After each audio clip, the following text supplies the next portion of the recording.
Last month feels recent until you try to remember it. Then something strange happens. You remember fragments, a few conversations, a few screens, a few moments, but most of it is missing. Not because your memory failed, because you were there, less than you think. And if that feels uncomfortable, it should. Try remembering last Tuesday. Not a big event, not a holiday, just an ordinary Tuesday. What time did you wake up? What was the first thing you thought about? What did lunch taste like? What were you feeling around 3 p.m.? Most people can't answer those questions. Not because the day wasn't important, because it never fully became an experience. It became a process. Wake up, check the phone, answer messages, move between tasks, consume information, go to sleep, repeat. And after enough repetition, entire weeks begin to compress into something that feels less like memory and more like a blur. That's why so many people feel like time is accelerating. The months disappear faster. The years disappear faster. But time itself didn't change. What changed was the amount of attention you brought into the moments that were supposed to become memories. Because memory doesn't record everything equally. It prioritizes what you actually experience. Not what simply passed through your schedule. The modern environment generates continuous exposure, but very little presence. The subject encounters thousands of inputs, yet meaning formation remains shallow. The event occurs, the reaction occurs, the record never fully forms, and eventually, life begins to feel shorter. Not because there were fewer moments, because fewer moments were fully inhabited. And maybe that's why so many memories feel interchangeable now. Not because every day is identical, because every day receives the same level of attention.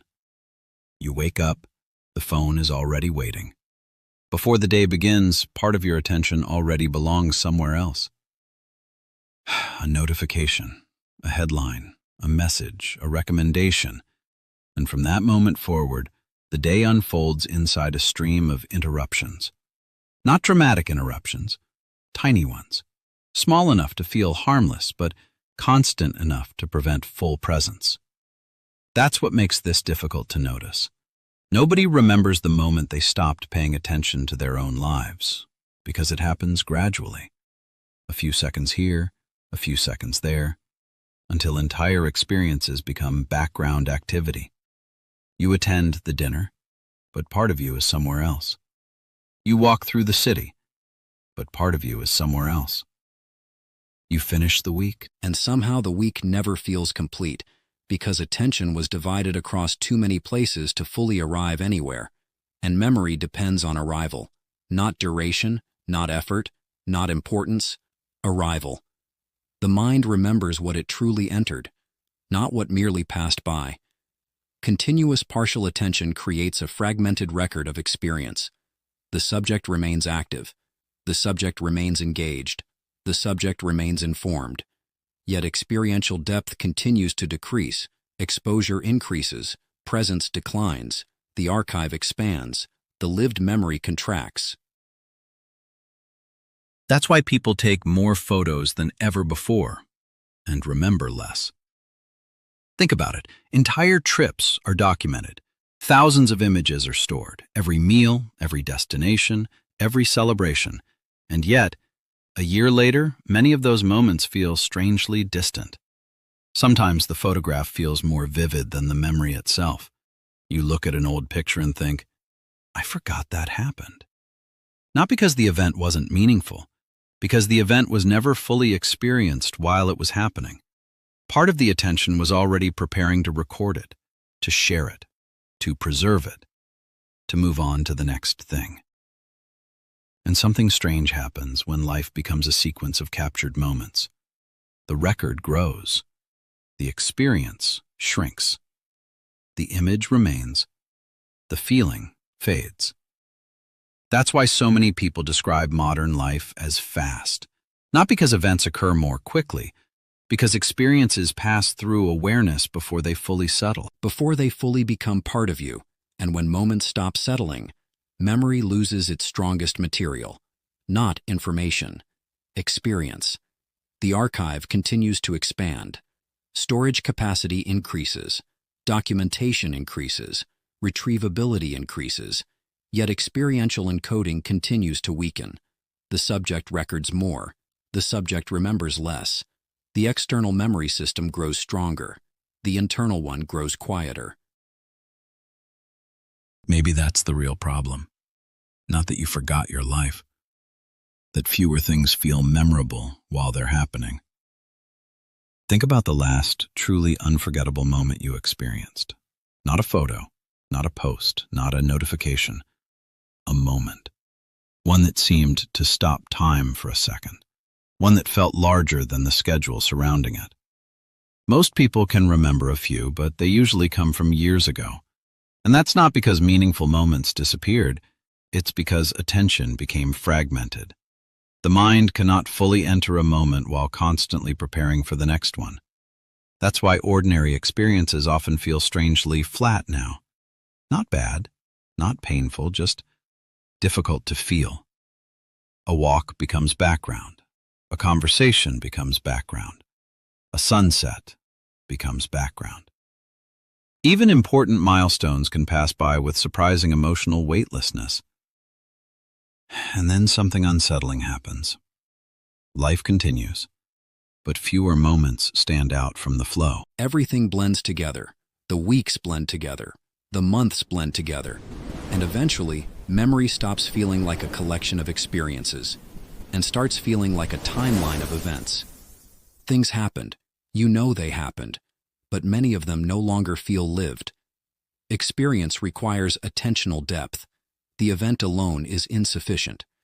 Without sufficient presence, the moment enters the archive as information rather than memory. The record remains accessible, the experience remains incomplete, and over time, the subject begins to confuse exposure with living. And then one day, something strange happens. You see an old photo, an old message, an old video, and for a moment it feels like you're looking at someone else's life. Not because it was long ago, because it doesn't feel connected to the person you are right now. You remember that you were there, but you struggle to remember what it felt like to be there.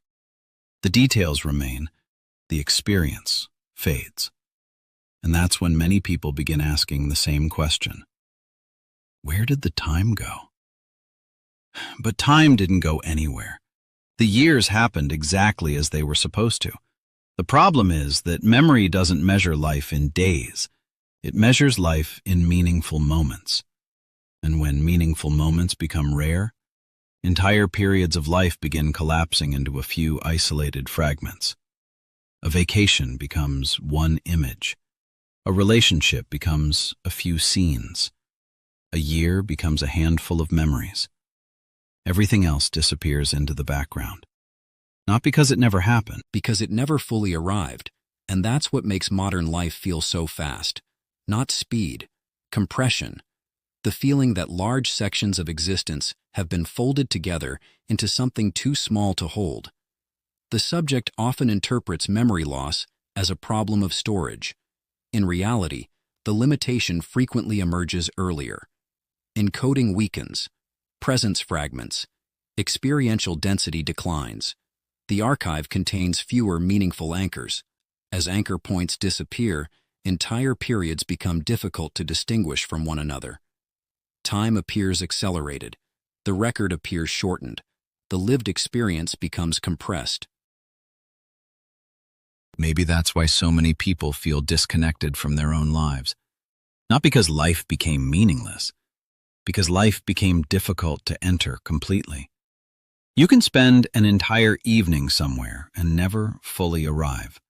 You can finish a conversation and barely remember being inside it. You can reach a goal you've been chasing for years and feel almost nothing when it finally happens. Not because the goal didn't matter, because your attention never stopped moving long enough to meet the moment when it arrived. The next task was already waiting. The next message was already waiting. The next piece of information was already waiting. And slowly, anticipation became stronger than experience itself. People began living toward moments instead of inside them, waiting for the weekend, waiting for the vacation, waiting for the promotion, waiting for the next version of life to begin. But when that future finally arrives, It often feels surprisingly small, because presence cannot be postponed. It only exists now. And if attention never fully enters the present moment, then even the things you wanted most can pass through your life without leaving the mark you expected. That's the hidden tragedy. Not that life is short, that so much of it can happen without ever feeling fully lived. The modern environment rewards anticipation more consistently than presence. The subject remains oriented toward upcoming events. Future states receive disproportionate cognitive attention. Current experience receives fragmented allocation. The result is predictable. Expectation expands. Experience contracts. And over time, the subject develops extensive plans for life, while accumulating fewer memories of actually inhabiting it. and maybe that's why this realization feels so uncomfortable. Because once you see it, you start finding evidence everywhere. The meal you barely tasted, the walk you don't remember taking, the conversation you were physically present for but mentally somewhere else, the movie you watched while checking your phone, the vacation you spent documenting instead of experiencing, the week that disappeared, the month that disappeared, the year that disappeared. Not gone, just never fully lived. And suddenly the question changes. It stops being, why can't I remember my life, and becomes, how much of it was I actually present for? That's a harder question, because it doesn't blame memory. It points toward attention, toward presence, toward the uncomfortable possibility that life wasn't moving too fast. You were moving through it too lightly to leave an impression. Not intentionally, not because you didn't care. Because modern life trained attention to keep moving, to keep scanning, to keep anticipating, to keep searching for the next thing before the current thing fully arrived. And eventually, that habit became invisible, until one day you try to remember where the years went, and discover that memory was never the real problem. Awareness often begins with retrospective contrast. The subject reviews the archive and notices missing experiential density. The records exist, the timeline exists, the events exist, yet the subjective weight of those events appears diminished.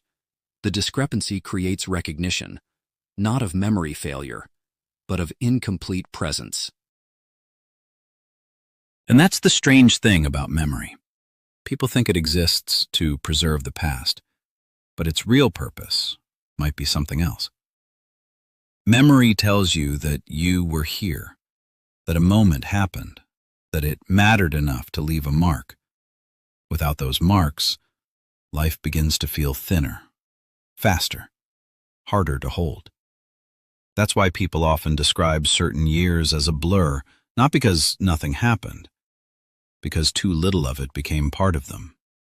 The events occurred, the calendar moved, the milestones arrived, but memory found very little to anchor itself to. And when anchors disappear, entire sections of life drift together. One month becomes another, one year becomes another, one routine becomes another, until eventually people stop asking where the time went. They simply accept that time moves fast now, as if acceleration were the problem, when perhaps the real problem is absence. Not physical absence, attentional absence. The quiet disappearance of presence from ordinary life, and because almost everyone experiences it, almost nobody questions it, the blur becomes normal, the compression becomes normal, the feeling of watching years disappear becomes normal, and that's what makes it dangerous. Not that it happens, that it becomes expected. The system does not require the removal of experience, only the reduction of attentional depth. The subject remains present physically. The subject remains active cognitively. the subject remains connected continuously. Yet experiential encoding continues to weaken. The timeline expands. The memory density declines. The archive grows longer. The lived life feels shorter. Maybe you can't remember your life anymore. Not because your memory is broken, not because time suddenly accelerated, but because attention became scattered across too many places to fully arrive anywhere. And memory was never designed to preserve everything, only what you truly experienced, the moments you entered completely, the moments that left a mark, the moments where you were actually there. So maybe the question isn't, where did the years go? Maybe the question is, how often was I fully present while they were happening? Because the years may not have disappeared at all. They may have simply passed through a version of you that never stopped moving long enough to notice them. The ideas are human. The narration is digital. If you want to understand how it feels when years begin to disappear, you're already here. If you want to understand why it happens, Darkside Protocol continues the investigation.